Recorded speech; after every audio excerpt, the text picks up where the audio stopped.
the technical details, we scanned approximately 3,000 GLO plats, over 10,000 survey notes to go with that. We tried to follow Library of Congress standards at the time. Many of their old maps were scanned at 300 dots per inch. We found that the difference between 300 dots per inch and 400 dots per inch wasn't that great. Most of the line work on these GLOs is thick enough that it would represent about 130 feet on the ground. These aren't precision survey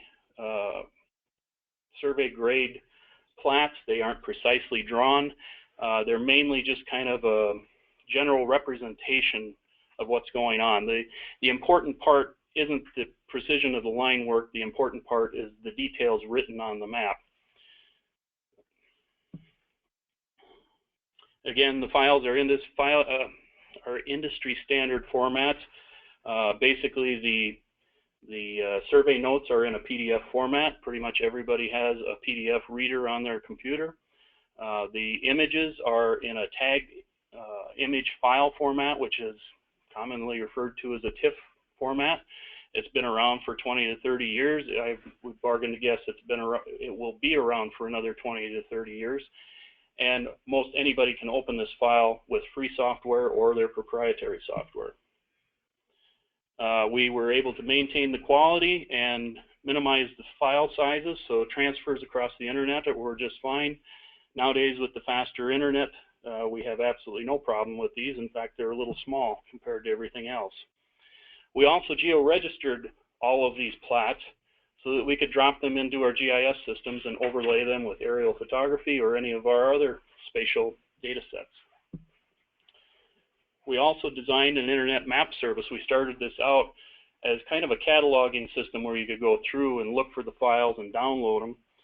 We've since built a map service around it so that you can get access to this data 24 hours a day, 7 days a week. We no longer have surveyors coming into the building. I get a call about once every 2 to 3 months because they can't find a file maybe. But for the most part, the surveyors can stay at home, or they can put their things together late at night before their next day. They absolutely love it. Most of the people in this building are probably not even aware that we have this service, which is why I'm talking about it today. So I'm going to go through a few slides. They're going to be tough for the studio audience in here seeing them, but the webinar people should be able to see it just fine. When you get into the website, you'll be presented with the state of North Dakota, and we have instructions in the upper right-hand corner that will guide you through the system. We also have standard map service tools: zoom, pan, go to the full extent, go to the previous extent. We also have the ability to put in a township and range if you have a specific location you're looking for. So you can type in that township and range, and it will take you right to that township. And then additionally, we also have benchmark information on this website, and we have a legend in the lower right-hand corner that explains what the symbology is. So if we zoomed into a township, in this case township 138 north, range 80 west, as you zoom in on this project, you'll see that on the right-hand side, all of the plats that are available within your map extent will start to appear. So for this township that we're centered on right now, we can see to the right all the different survey notes and the plat associated with that township. The survey notes are typically named so that, for example, in this case, if you see NDGLO 138080.pdf, that typically means that's the original survey. If you see an RS behind it, it suggests that it's a resurvey. You may see as many as 6 or 7 resurveys. They're just consecutively numbered.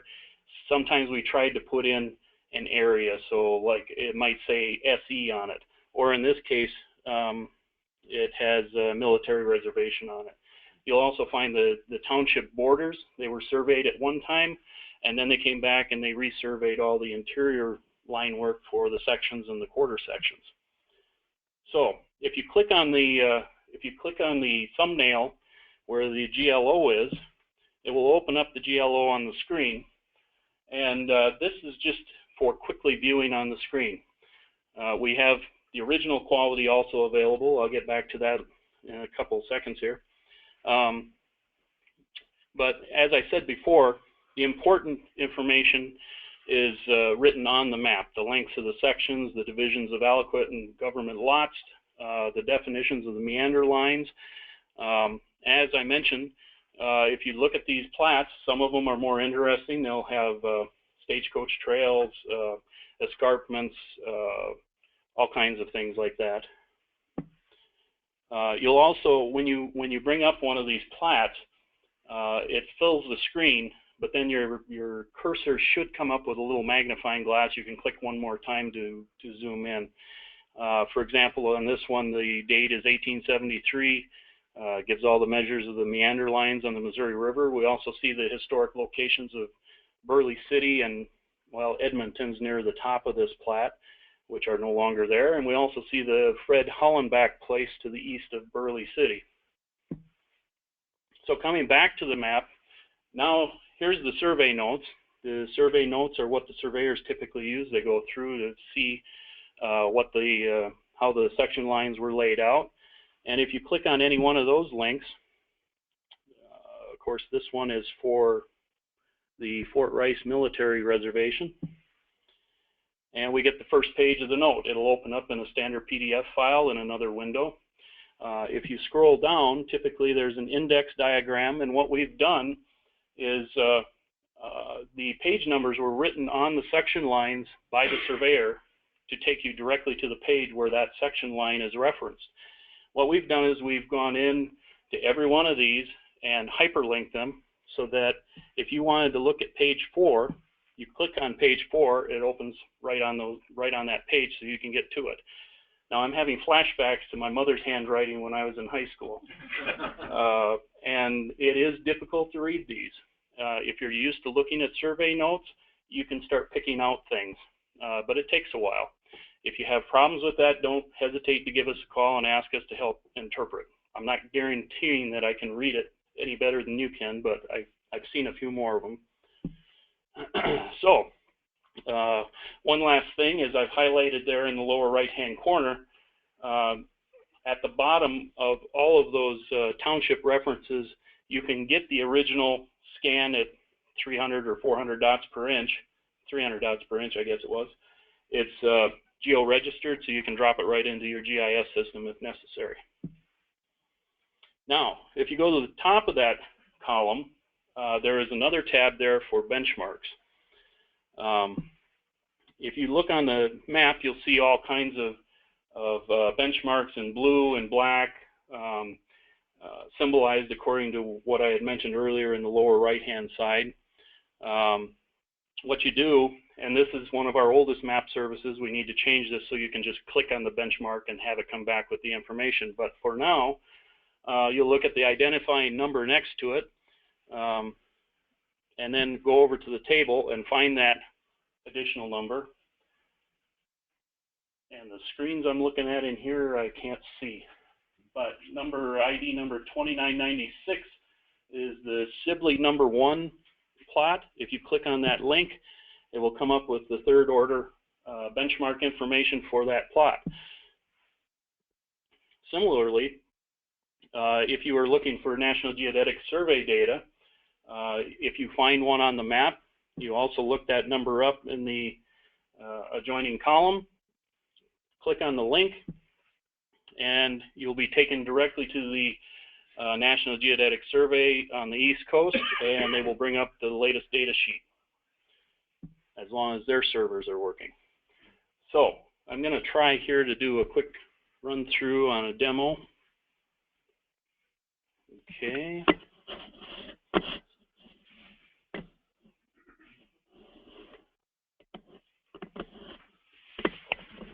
Okay. Also, I have increased this for the audience here because it's a little hard for them to see the TVs, but it won't display at this level. Oops. Oh, it's not supposed to get bigger. There we go. Hit the wrong button. I shouldn't be fooling around with this.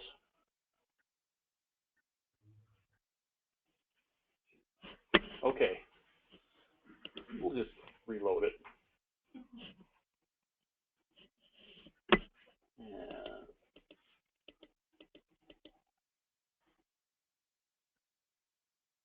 All right, now I feel a little better.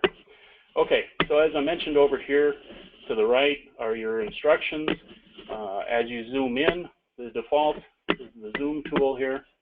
We can zoom into an area. When you get zoomed in far enough, the plats and the notes for that area will start to show up. Obviously, I'm not zoomed in far enough. You can also type in the number for the township you're looking for in the box in the upper right-hand corner there. If we're interested in this same township, 13880, we can find it over here. We can scroll down and, well, in any case, I'll just click on one and bring it up. There's a water damaged one. And as I said, the magnifying glass will show up. You can click on it one more time to get zoomed in a little further if you need to. But it will show up in an adjoining tab. So all you need to do is go back to the original tab to get back to where you were at. If you click on a link for the field notes, you'll find a PDF file popping up in an adjoining tabbed window. You'll find all the signatures of who was there, who wasn't. Now we have the index file, and of course over here we have on page 4 the notes for this township boundary section line. We can click on that. It immediately takes us to the page for those notes, and you're lucky here because they're all typed. So essentially that's pretty much it for the general, for the GLOs and the survey notes. Here's the tab that I was talking about for the benchmarks. You can find a benchmark here. The only benchmarks that are shown are the ones that are in the map extent. And again, you can click on the third order benchmarks. They will come to our web page and go on to the scanned information. Or let's see if the National Geodetic Survey is awake. They are awake. It took a little while to get there. So this is live. They maintain it themselves. Although we have thought about taking care of that ourselves. So, anyways, a pretty simple system to work with once you get around it. Once you've played around with it a little bit, should be easy to figure out. Now,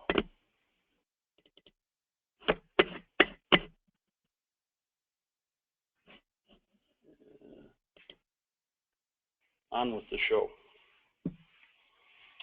So the next thing I wanted to talk about is our relatively new aerial map service. We've been working on this for about 10 years, 10, 12 years, about 2004, 2005 when we got started. We were pretty successful at the GLOs, and we started looking around at other resources we had in the building that people weren't taking advantage of, that were kind of forgotten. We had literally thousands of photos that had been collected for various projects over the last 70 years. Here's a bunch of roll film that we haven't even touched yet in terms of trying to preserve. We also had boxes and boxes of air photo projects scattered in everybody's office in the building and in the map library downstairs. And the problem with that is when you wanted to find a particular part of the prairie of North Dakota that you wanted to look at, you'd have to go through all of these pictures and try to pick out the one that you needed. So, again, our primary objectives were the final product needed to be equal in quality to the originals. 900 dots per inch on your scanning typically for photos will preserve the exact level of quality of the original print. I went with 1200 dots per inch. I've had people tell me I'm full of beans, but I'd rather resample an image to get it smaller than to have to go back and get the original data to rescan it. Which leads me into the other one, the next point. The original photos should only be scanned once. We didn't want to go back into everybody's office and try to find those photos and rescan them again. The image format needed to be an industry standard, so you didn't need any proprietary software. It could be opened with anything. The file sizes being kept to a minimum, a little tougher.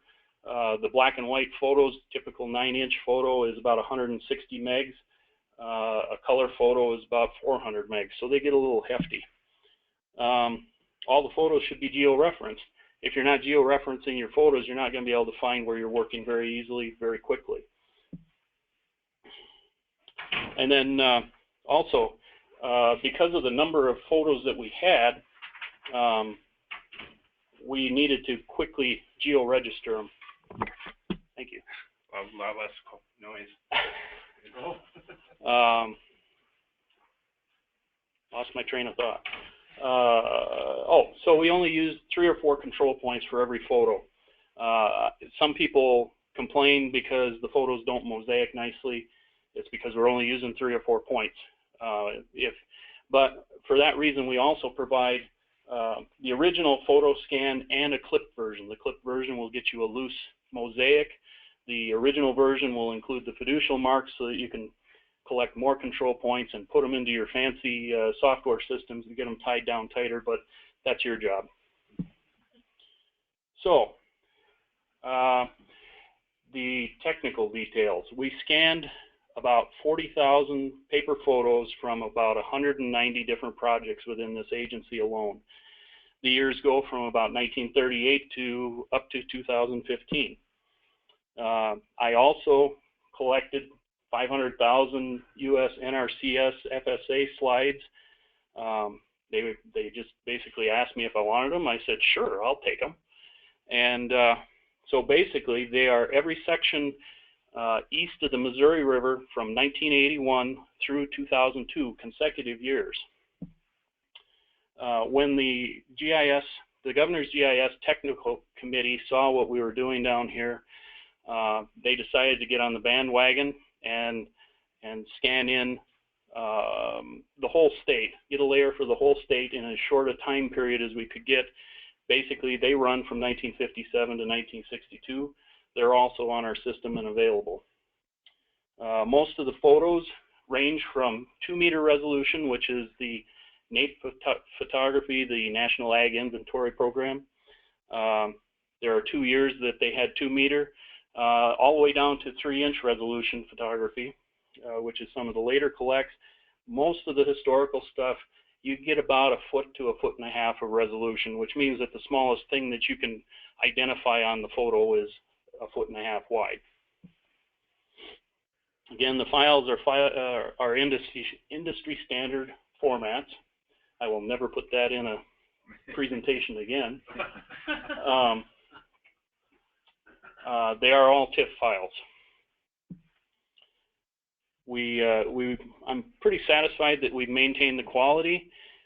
We currently have 90 terabytes of disk space dedicated to these photos, which means we also have 90 terabytes of backup space dedicated to these photos. And I use this term loosely, we've geo-referenced 90,000 of these photos for use in our mapping systems around here.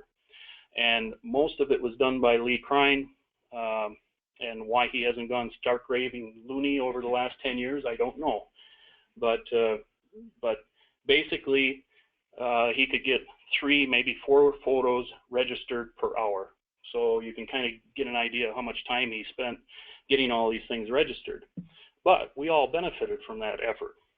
So we now have an internet map delivery service, again, accessible 24 hours a day, 7 days a week, with about 82,000 photos available right now.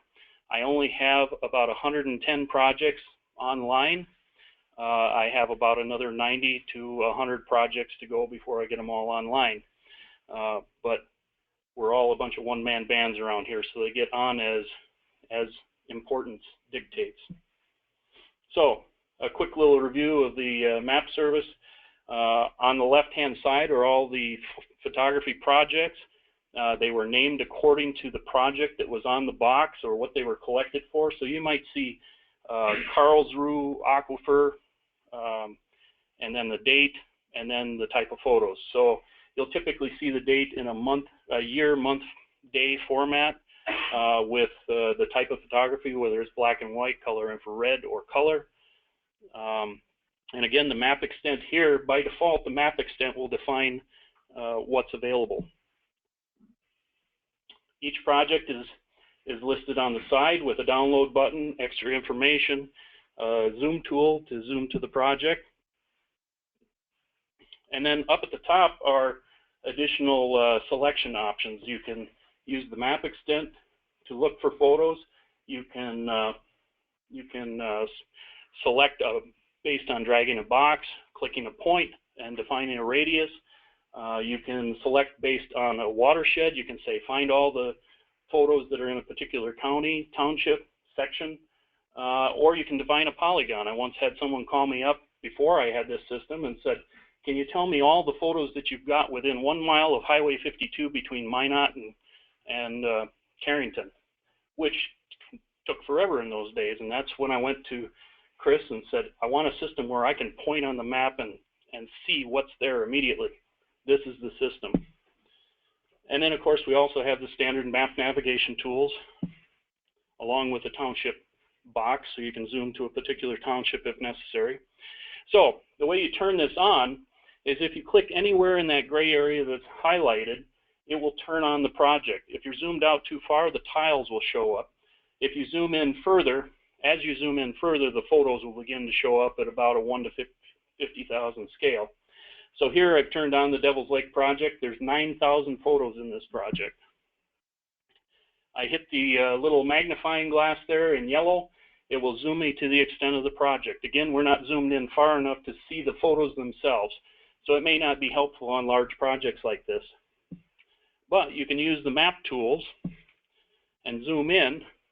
Now we have a photo from 1959 from the Benson County project. If you were looking for photos from Devil's Lake, you might not think about Benson County. So this is kind of nice. Again, it shows you all the projects on the left-hand side. That slider bar, you can tell by the slider bar that it's gotten longer, which means there's fewer projects available. So now the nice part about this is we can look at this piece of ground here and we can select different projects just by clicking on them. So here we have 1997, and this guy's house is definitely getting close to getting underwater. But then we can look at it in 2015 and see that he moved the house or got rid of it, but now he's safe. So it's kind of nice to be able to compare and contrast without zooming out, without specifying projects. You just simply click on the different bars. Now, if you wanted this data, you can click on the little green download arrow, and you have several choices. You can download the whole project, all 9,000 photos in this case. You can download only the photos that are within the map extent that you're looking at, which looks to be about 6 photos. Or you can come up to the top and you can say, I want to download all the photos from every project that covers this map extent. So it will go out and not only grab this one project, but the dozen other projects that are also available. Once you've clicked that, and then you could also select whether you want to download the clip photo or the original scanned photo with the fiducial marks and all that stuff. So once you've selected what you want, basically you'll get a list. You can click on the photos individually to download them, or you can use your FTP client software to sign in and have them all downloaded automatically and walk away and go get lunch, and they'll be downloading immediately. No waiting around for emails to come, no waiting for any files to be zipped. They're ready to go instantaneously. So, in summary, we've tried to apply the KISS principle to pretty much all of our map services. We don't want people to have to create accounts. We don't want you to have to remember passwords. It should be just a simple click or click and drag, and you can get access to your data. The data we have is now preserved. It's made more widely available. It's data that was sitting in boxes and dusty because nobody had the time or necessarily even knew that it even existed. It's now got second life. We've used long-time industry standard formats to make it easy. And it's quite a time savings for both the agency and the public. We've had people that have come in, our sovereign lands people that have come in and said, what do you have for photography in a particular spot on the river? and sometimes I can come up with 20 years of record in one spot almost immediately. As far as our other services, I use them myself because it's easier than going and digging through the directories. It's easier to go out on this system and drag a box and get the data I need. We have more data identified for scanning. This seems to be the project that is growing and growing. Just a few days ago, the NRCS, well, actually a couple of months ago, the NRCS approached us and said, hey, we really liked your map service. We have 1930s photography in all our field offices, and only the people in those field offices have access to the photos in their field office. They don't have access to anything else in the state, and we don't, in the state office, don't necessarily have access to the field offices. So what they've proposed is that we manage people that they pay for to scan in their data, and we'll put that on our system as an additional resource for us and the state of North Dakota. And then additionally in our map room, oops, well, okay, I'll talk about this one here. How do these photos help us get our jobs done?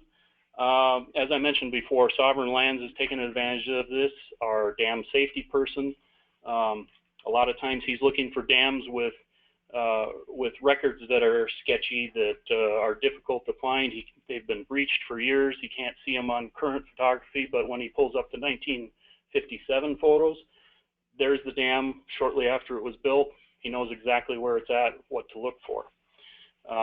We also use a lot in regulatory, and quite frankly, for those of you that aren't going to use these in a technical sense, it's kind of cool to look at a 1938 photo and realize that, hey, on the family farm, Dad was probably running around shooting holes in the windmill when this photo was taken.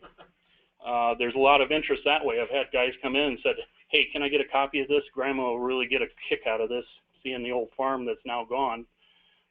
So it's nice for it's nice for a wide range of people.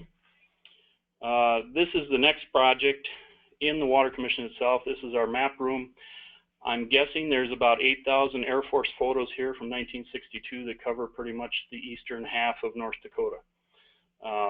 If you look closely at the top of the stack, that's all I've got scanned and registered at this time. So hopefully NRCS will help us with that too. So we'll see if we can do a quick demo here.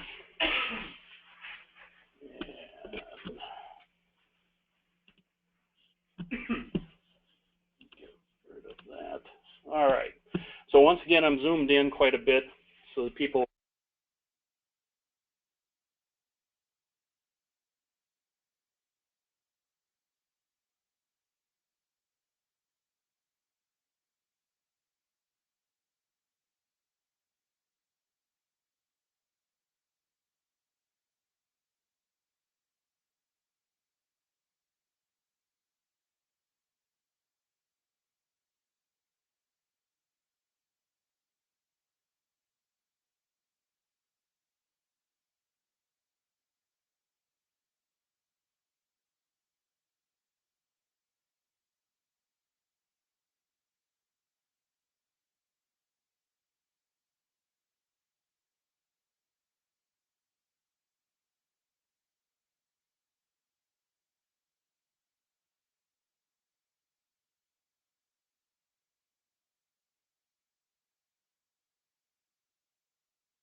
have I got you back?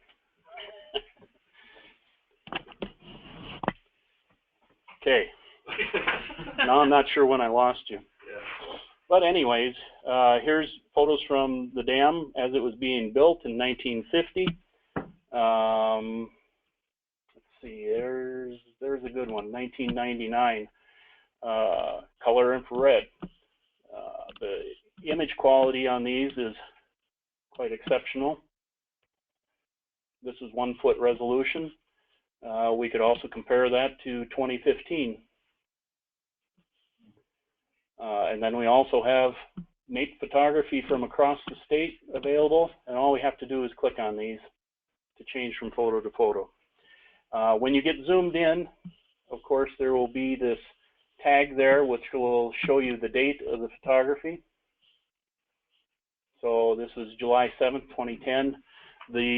That tag won't be there in the photography that you download. It's just there more or less when people want to go in and get a quick look at when a photo was taken. If you wanted to download these photos, click on the green arrow. You can download all of the photography in the project, just the photography within your map extent, get the clipped image or the full image.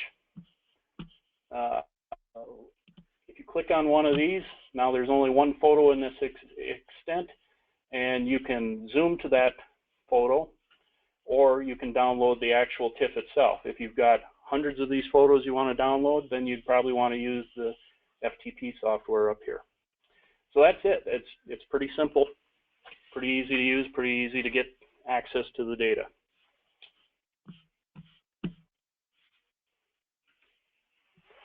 So all I have left, oh shoot, clicked on the wrong one. There we go. All I have left is the addresses for these. You can access our map services from the Water Commission's homepage under the Map Data Resources link, or you can go directly to them at survey.swc.nd.gov or aerial.swc.nd.gov. And feel free to contact me if you have any questions or would like me to walk through any of this over the phone. I do that on a regular basis. I get calls from New York, Louisiana, Texas, Oklahoma, Colorado, Washington State, Iowa, Illinois, Wisconsin. Everybody calls. Everybody's impressed with what we're doing. So, any questions? Nope. Everybody satisfied? Turn it back over to Mike.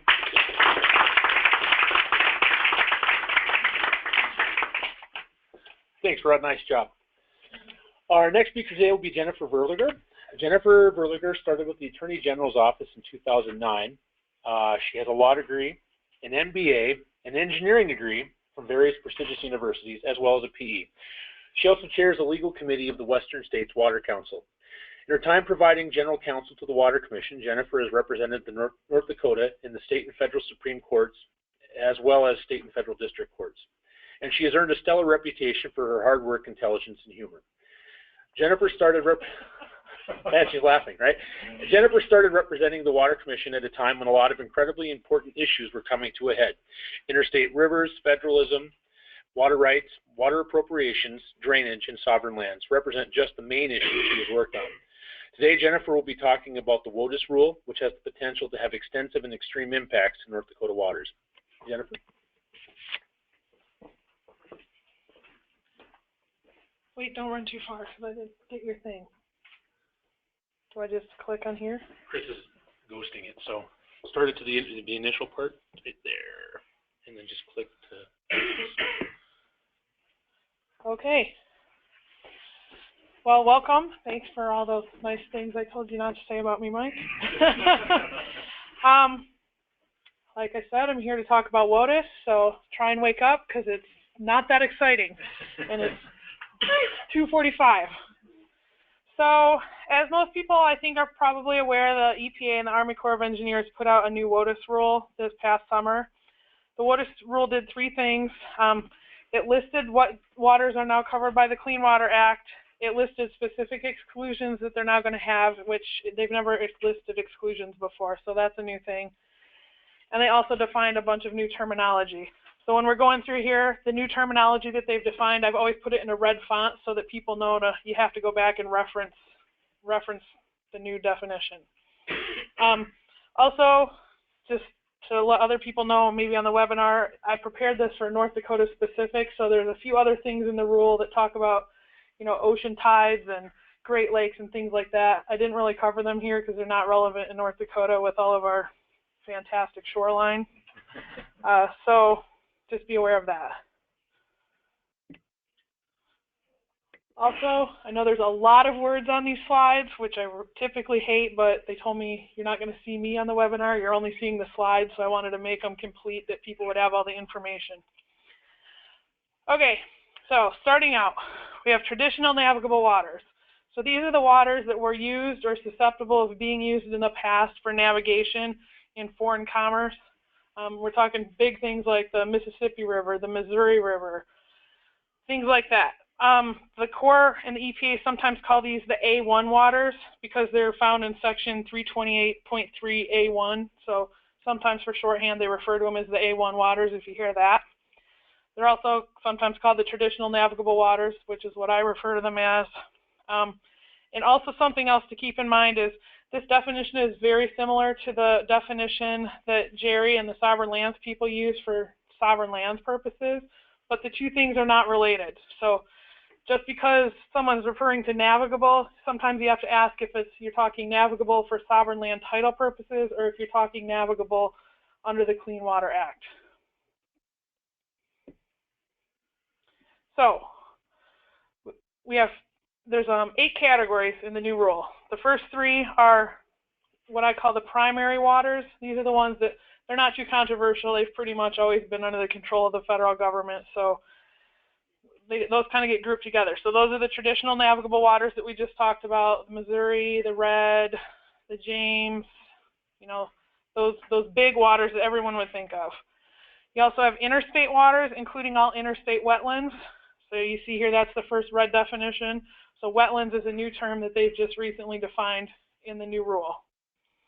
So that can be any tiny little water body, but if it crosses, you know, the Montana border, South Dakota, Minnesota, Canadian border, even if it's a small water body, because it's an interstate or international in the case of Canada, that would be counted as under federal jurisdiction as a water of the United States. And then the third one is the territorial seas, which we don't have to really worry about, but they're one of the ones that are counted in the primary waters group.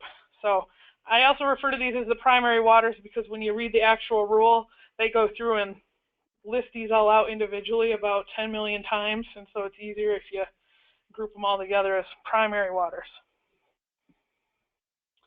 So this is just the first new definition that they came up with. Wetlands are those areas inundated or saturated by surface or groundwater at a frequency and duration sufficient to support, under normal circumstances, the prevalence of vegetation typically adapted for life in saturated soil conditions. So that would be swamps, marshes, bogs, and similar areas. Pretty much most everyone here knows what a wetland is, so that's pretty straightforward. So the next category of WOTUS waters is all impoundments or waters that are otherwise identified as WOTUS. So if you say dammed up the Missouri River with Garrison Dam, there's an impoundment there. That is, water behind that impoundment is now waters of the U.S. Well, so that one was waters of the U.S. before, but pretty much any time you put a dam, impound water, it's now waters of the U.S. under the rule. That was kind of always also the way it was before, so that's also not too controversial. So now we're entering into the controversial territory with tributaries. So now, under the new rule, all tributaries of the primary waters are waters of the U.S. So all tributaries of the Missouri, the Red, those primary waters we talked about, if you have a tributary going out to the sea, all of those are now waters of the U.S. Oh, so before you thought it was red. So tributaries is now a new definition that they have defined in the new rule. So basically it's water that contributes either directly or through another water, including an impoundment, to a primary water that is characterized by the physical indicators of a bed and bank and ordinary high water mark. So this now means if you have a tributary to a tributary to a tributary to a tributary, all the way back along that whole flow path is now going to be regulated by the federal government as a water of the United States. And that's going to count even if you had a little tiny tributary, you put a little dam up to stop it from continuing on. Doesn't matter. All of that flow path is now going to be regulated. So as you can see in there, now they've defined more words, namely ordinary high water mark. I'm not going to read all those things that are below, but that's all kind of further explanation from the rule that they go on and talk about. And most of that language, again, this is mostly taken directly from the rule, with just a little bit of shorthand to cut down on the repetition. So the new definition of ordinary high water mark. Now this is going to be different than the definition that the state uses. But the new definition of ordinary high water mark in the WOTUS rule is the line that's established by the fluctuations of water that indicate physical characteristics in a clear line, such as shelving, that indicates changes in the character of the soil, destruction of vegetation, the presence of litter and debris, and any other appropriate means that are considered characteristics of the surrounding area. So that's what they look at to determine whether or not something is a tributary. So again, that's gotten really controversial because it's regulating back the whole flow path where it never did before. The sixth one, now this is again a new category that wasn't defined before, is adjacent waters. So all waters that are adjacent to any of the above that we've talked about, the primary waters, the impoundments, the tributaries, including the wetlands, anything adjacent to that is now going to be considered a water of the United States. So again, you see a lot of red words there. They've now defined adjacent. So adjacent means bordering, contiguous, or neighboring a primary water, impoundment, or tributary, including water separated by dikes and barriers, natural river berms, beach dunes, and the like. So even if you're physically cut off, if you're neighboring, adjacent, it's still going to count. So for purposes of this, they look, if it's within the ordinary high water mark, it counts. So if you cross wherever that line where they've determined the ordinary high water mark to be, that's going to count. It's not limited to waters. This is a big important point. Adjacency is not limited to waters located laterally to a primary water, impoundment, or tributary.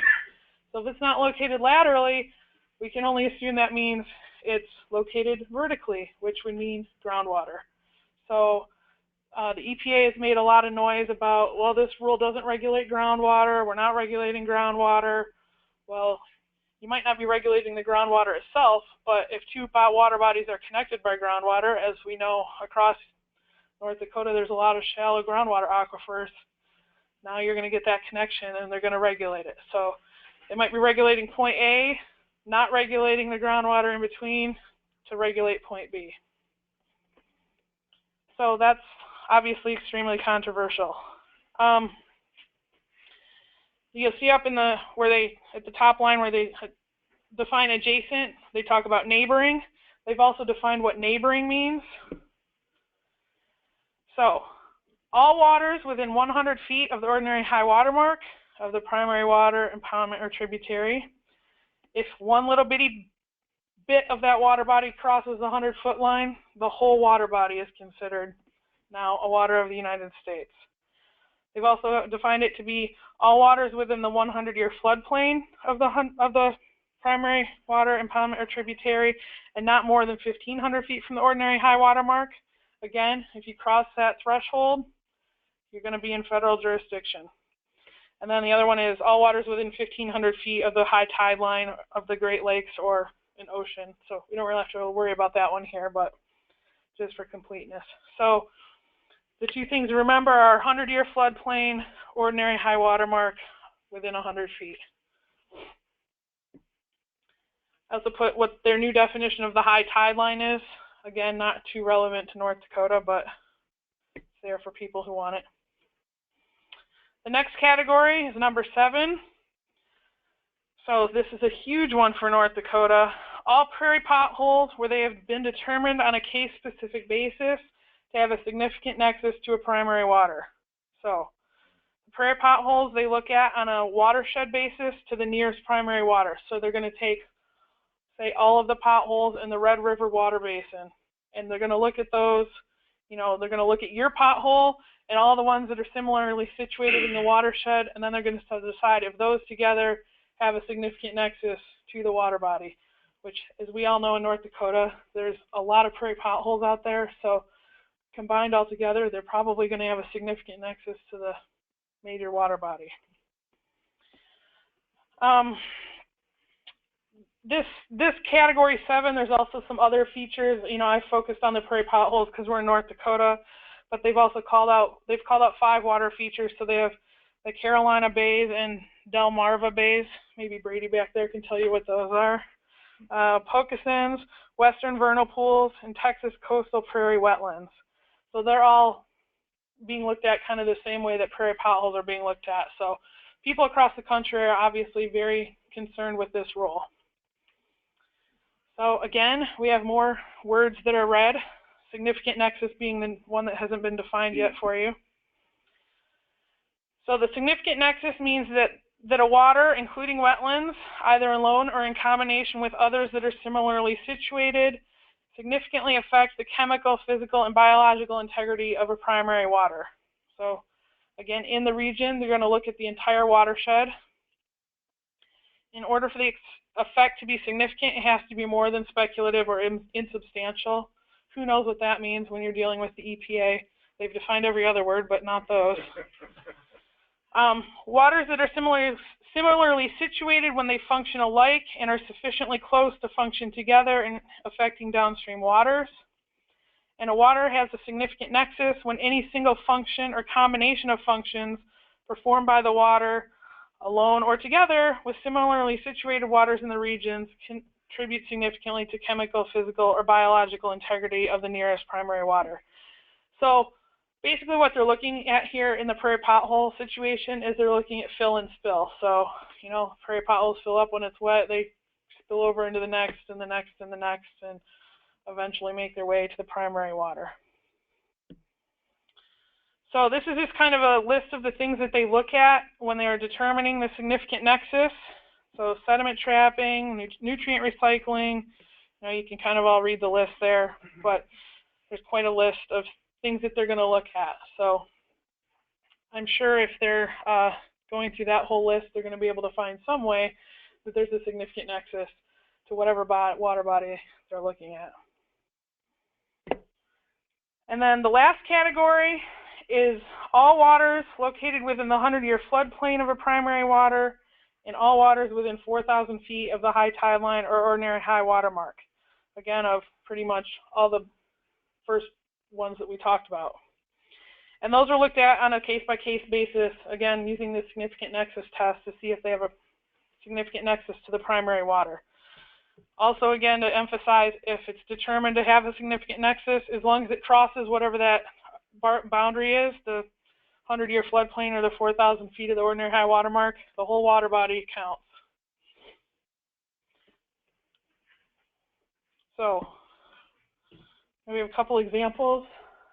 You can kind of see it from back there. So this is southwest North Dakota, just outside of Dickinson, southwest of Dickinson. So there's the water body that would have been pre-WOTUS. And there's now a lot of tributaries with the 100-year floodplain of them. One of the problems with this new rule in a lot of areas is the 100-year floodplain has obviously only been developed around major metropolitan areas. So we don't even know where the 100-year floodplain is for a lot of these water bodies. So you're basically trying to apply a standard when you don't even have enough information to apply the standard. Same thing goes for the ordinary high water mark. That hasn't been really determined on most water bodies, not even the major ones across the state. Here's another example. This is outside of Bismarck, I think, Mike? Just north of Bismarck. So that's Missouri River. That's the federal jurisdictional waters under the pre-WOTUS. Now we add on all the tributaries, the less than 4,000 feet from the ordinary high water mark, so pretty much anything within that corridor. And we've just arbitrarily kind of defined the ordinary high water mark to be where the water was showing up. That's not necessarily where it is, but that's just a 4,000-foot buffer around that area. So any water within that area, you can see that's a pretty wide swath, is now going to be under the jurisdiction of the EPA. And here's kind of the shallow surface glacial tilt aquifers. So earlier, you know, we talked about it doesn't necessarily have to be a lateral connection. So they could use these waters these waters allegedly aren't going to be regulated by the EPA, but they can use a connection through these waters to regulate any other water body. And here's a map of the prairie potholes in North Dakota. So thank you, Rod. So as you can see, that's a pretty large amount of our state that is now going to be under the federal jurisdiction of the EPA if the new WOTUS rule goes into effect. Really quickly, they've listed some exclusions here. They said the following are not WOTUS even if they are impoundments, tributaries, adjacent, pretty much basically if they meet the rule, but they're in this list, they're excluded. So waste treatment systems like lagoons and treatment ponds, prior converted cropland. They've defined ditches, and this one's always a little strange because it's basically ditches that don't flow into anything don't count. Well, I don't really understand why you would have a ditch that doesn't flow into anything. That doesn't make a lot of sense. So, but they make a big deal about, well, we've excluded ditches. Artificially irrigated areas, reflecting pools, ornamental waters, things like that. They've also excluded puddles. So the fact that they've had to go so far as to exclude puddles should tell you how extensive and expansive this rule is now. So what is a puddle? I don't know what a puddle is because that word is not read, so they have not defined that word for us. That's what you're stepping in the parking lot, right? Yeah. So we also have groundwater. Here's where they say they specifically exclude groundwater, but again, they're looking at that connection. Stormwater control features and wastewater recycling structures are all allegedly excluded from this new rule. So I know I went through that really fast, and there's a lot of cross-referencing back and forth that you have to do when the words are read and all of that. What questions can I answer for people?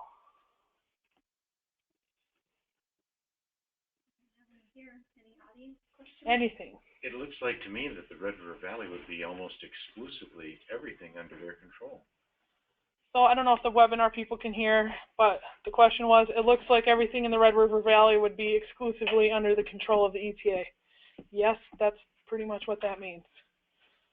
Hey, Jen, I have a question. What is North Dakota doing to stop the WOTUS rule? So the question is, what is North Dakota doing to stop the WOTUS rule? I'll get to that when I finish the questions on this. Okay. Physical question. Matt. What about ag drainage? It looks like they exempted subsurface drainage systems. What about surface drainage that act as tributaries to other tributaries? So the question is about surface drainage in the agricultural context. I think probably under this rule it's going to be regulated. It kind of depends on what you're draining, but the thing that you're probably draining is probably going to be a prairie pothole or some other surface water that's adjacent or, you know, neighboring to some other primary water. So probably the initial water body that you're trying to drain is going to be regulated. Mike? Does that include drain tile? The question is, would that include drain tile? I don't know.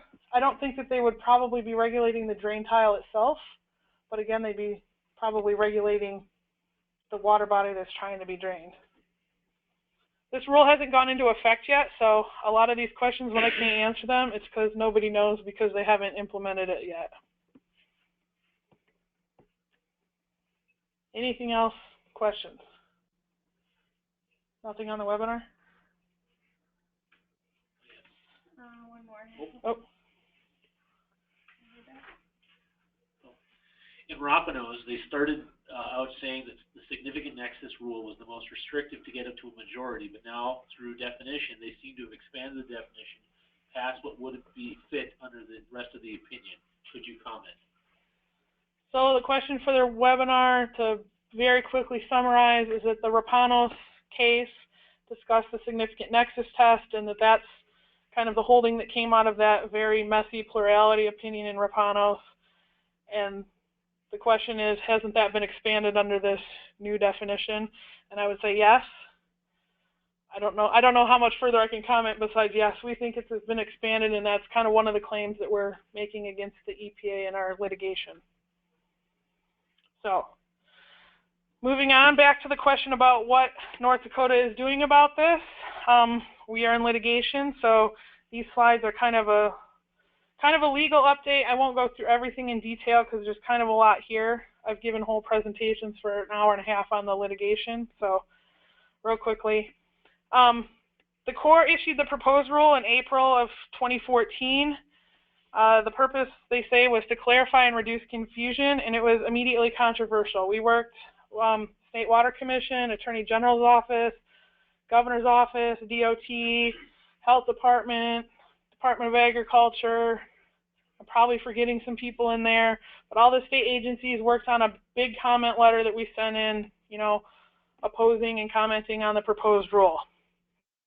So over a year later, in June of 2015, they published the final rule in the Federal Register. There were significant changes from the proposed rule, and there was obviously continued controversy. One of the things that never showed up in the proposed rule was the ordinary high water mark, those 4,000-foot buffers and the floodplain buffers. Those numbers were never in the original rule.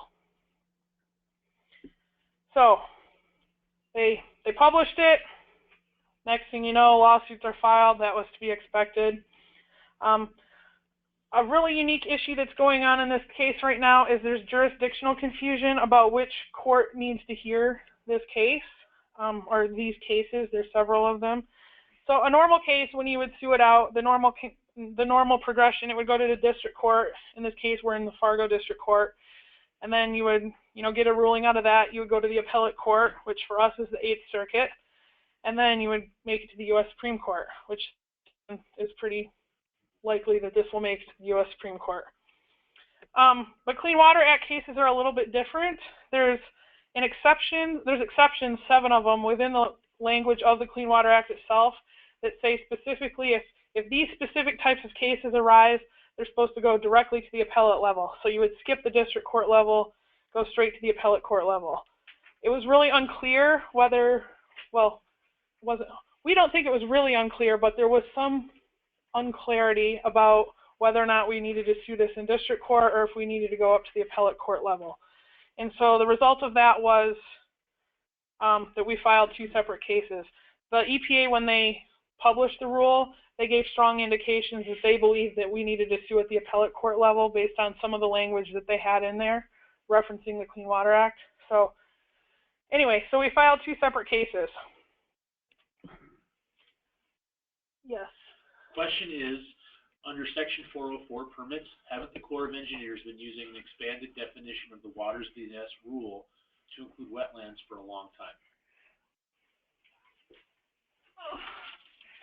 From the webinar, the question is, under Section 404 permits, haven't the Corps of Engineers been using an expanded definition of wetlands of the U.S., expanded definition of the waters of the U.S. to include wetlands for a long time?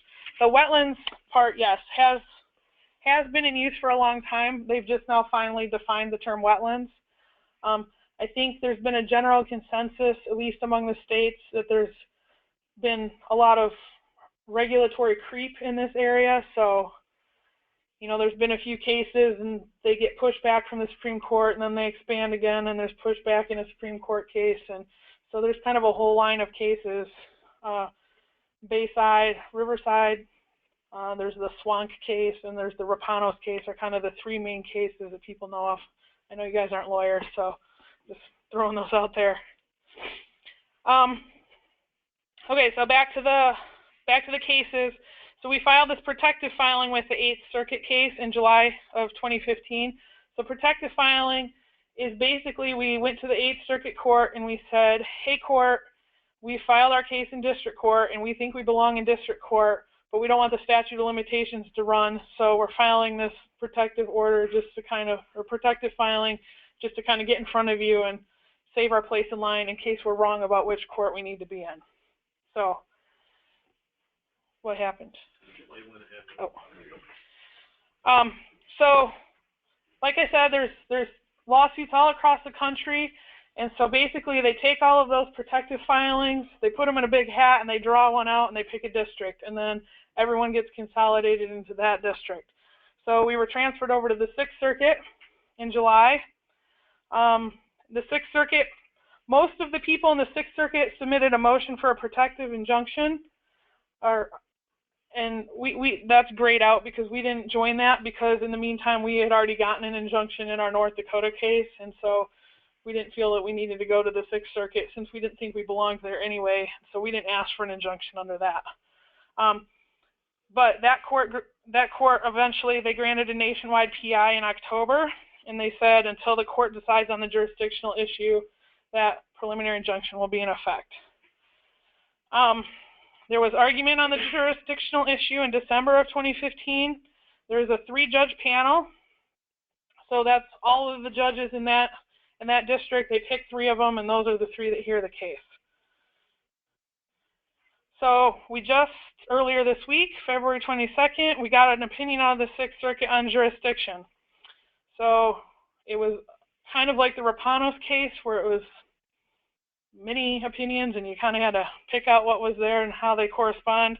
So we got 3 different opinions from 3 different judges.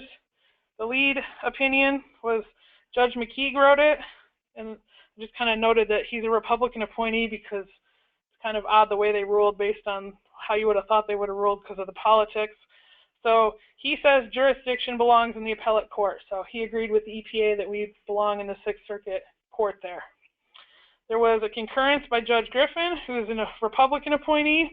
He concurred that we needed to be in the Sixth Circuit, but the reason he concurred is because there's a specific case in the Sixth Circuit called National Cotton that's not a very favorable case, and he said because he has this National Cotton case that he has to follow as precedent, he felt that he had no choice but to say that we had to be in the Sixth Circuit.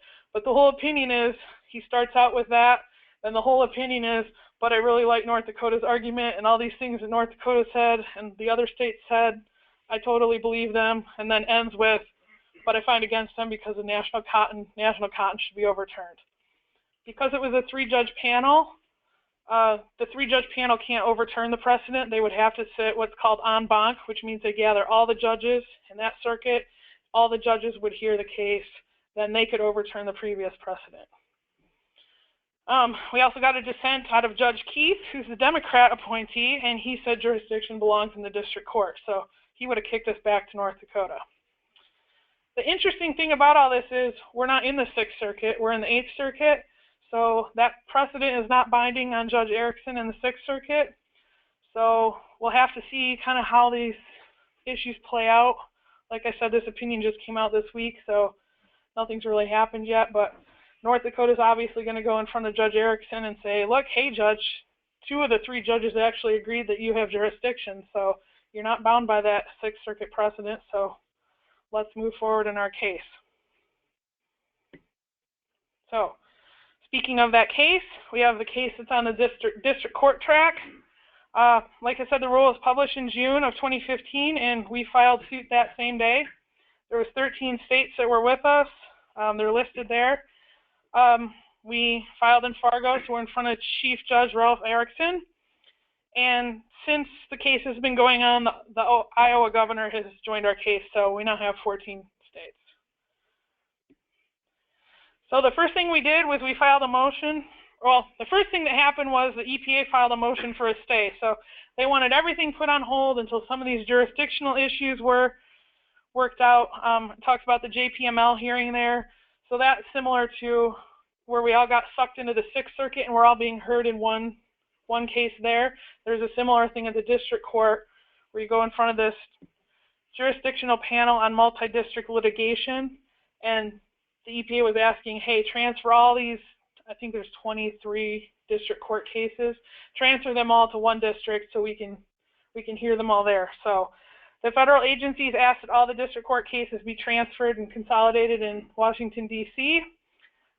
We went to New York City, and there's a special panel of judges that heard that request, and they denied that transfer. And that's the only court case I've ever walked out of feeling absolutely confident that our side was going to win. They were extremely vocal on the bench. They asked a lot of questions, and all of them were terrible for the EPA. And they issued that decision within a week or so of when they heard our case. So what that meant was the North Dakota case is going to stay in North Dakota unless this whole appellate jurisdiction thing goes on.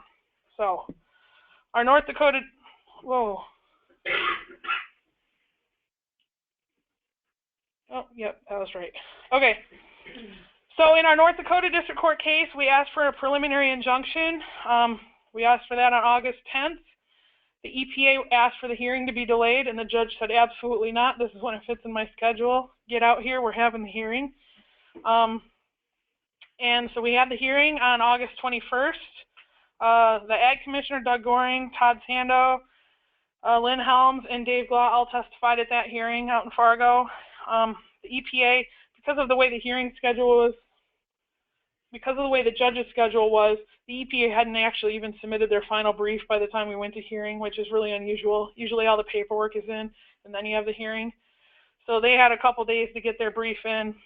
Then we had to reply. And then North Dakota won an injunction on August 27th, which was the day that before the rule was going to go into effect, so 28th.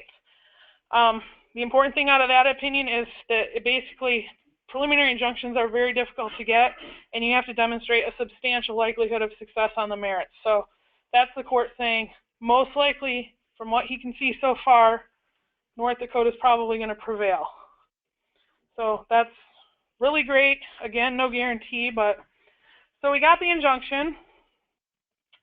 And we immediately were notified that the EPA was going around saying, well, that injunction only applies in the 13 states that asked for it. We're not applying that nationwide. So we went back to the Judge Erickson and said, hey, can you clarify, does this mean nationwide, or does this just mean in North Dakota? So he declined to apply it nationwide, basically saying, you know, all these other district court cases are going on, and I'm not going to step on the toes of my fellow judges to make their decisions too. So we had an injunction, nobody else did.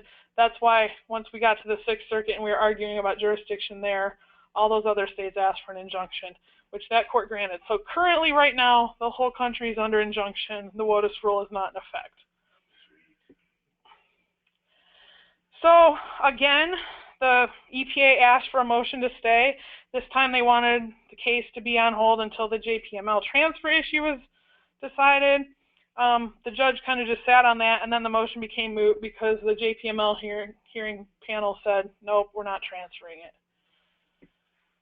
So the next thing that happened is we submitted a motion to the court to make the EPA lodge the administrative record and to ask for a scheduling order on briefing. So the EPA, again, asked for a motion to stay. So maybe we're seeing a theme of delay, delay, delay here. They asked for the case to be on hold until the Sixth Circuit decided the jurisdictional issue. And the judge, well, that one was issued by the magistrate judge. So that's kind of like a helper to the chief judge. And so the magistrate judge set a scheduling order and denied the motion to stay. Now, since that was a magistrate judge, they can appeal that order to the chief judge. And so they appealed that, which is basically a motion to stay for the fourth time. So they had to submit the administrative record, which they did in November of 2015. We don't think that they submitted everything that they needed to submit, and so we submitted a motion to ask them to supplement the record. The big thing we're fighting over is, people may have heard of the secret Corps memos, where the Army Corps told the EPA while they were going through the rulemaking process, hey, we don't think this rule is going to hold up in court. We don't like a lot of the things you're doing. So we want those things to be in the record. They're not currently in the record. So we're arguing over that. Then also the Sierra Club has filed a motion to intervene on the side of the EPA. That was right before Christmas. So we had a fun Christmas break responding to those motions. So we obviously opposed that. So right now where we're at is there's pending motions. There's the fourth motion to stay. That's actually now moot because the Sixth Circuit ruled this week, and so they had been asking for it to be stayed until the Sixth Circuit ruled. Well, since the Sixth Circuit's ruled now, the argument kind of goes away. We still have the pending motion on the administrative record and what other items need to be involved in the administrative record, and we also still have the pending motion on the Sierra Club intervention. So the next day after we got the Sixth Circuit ruling, the EPA has filed a notice with the court saying it plans to file a motion to dismiss our North Dakota case, and to please refrain from ruling on any of the pending motions until they submit this motion to dismiss. So we're expecting a motion to dismiss any day now to say, nope, the Sixth Circuit has said you belong out here, you need to belong out here. So we'll see. Obviously, we'll oppose that, and we'll see what the judge has to say about that. And then, this real quick, just here is a list of all the various cases that have been filed around the country. So most of those are in district court. And the ones that have the Sixth Circuit, I know you can't see it too well in the room here, but most of those on the right are out in the Sixth Circuit as well. So a few of those, if you can see on the webinar, some of them are crossed out, like the first one, American Exploration, you know, that's struck through. So that court case has been dismissed. Then also the Oklahoma versus EPA, that district court case earlier this week, after the Sixth Circuit ruled it has jurisdiction, the Oklahoma court on its own came forward and said, okay, Sixth Circuit said it has jurisdiction, so we're dismissing your case. So most of these cases are stayed. They're just everyone's trying to work out these jurisdictional issues. So we haven't even gotten to the merits of what the rule says and whether that's legal. And that's the end of that very fast presentation. So, questions on that?